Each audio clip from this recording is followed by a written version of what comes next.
જય કિસાન દોસ્તો, હું આપનો ભાઈ રાજુ કરપડા।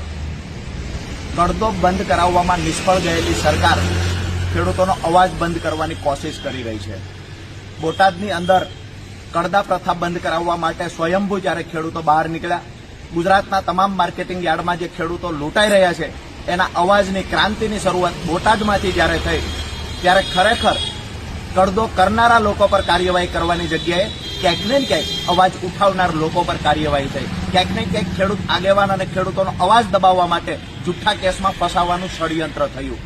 આપ સૌને વિનંતી કરું છું કે ગુજરાતના ખેડૂતોને દેવામાંથી બહાર કાઢવા માટે જે તમામ જગ્યાએ માર્કેટિંગ યાર્ડમાં ખેડૂત લૂંટાઈ રહ્યો છે એની સામે અવાજ ઉઠાવવાની શરૂઆત બોટાદથી થઈ છે।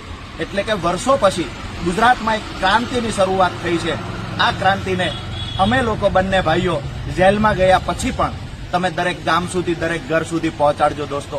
જેલમાંથી ક્યારે છૂટશું એ ખબર નથી, પણ ખુશી એ વાતની છે કે મારા ખેડૂતો માટે લડાઈ લડતા લડતા આજે હું અને ભાઈ પ્રવીણભાઈ રામ જેલમાં જઈ રહ્યા છીએ।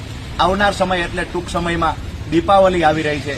મારા પરિવારને, મારા ખેડૂત પરિવારને એડવાન્સમાં દીપાવલીની ખૂબ ખૂબ શુભકામનાઓ પાઠવું છું।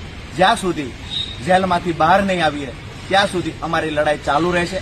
જેલમાંથી બહાર આવ્યા પછી પણ કડદા પ્રથા બંધ કરવા માટે ગાંધી ચિંધ્યા માર્ગે આગળ વધીશું। આપણા બધાની સહિયારી લડાઈને દરેક ઘર સુધી પહોંચાડવાની જવાબદારી આજે અમે બંને ભાઈ તમારા માથા પર મૂકી અને જેલમાં જઈ રહ્યા છીએ। આપનો નાનો ભાઈ રાજુ કરપડા।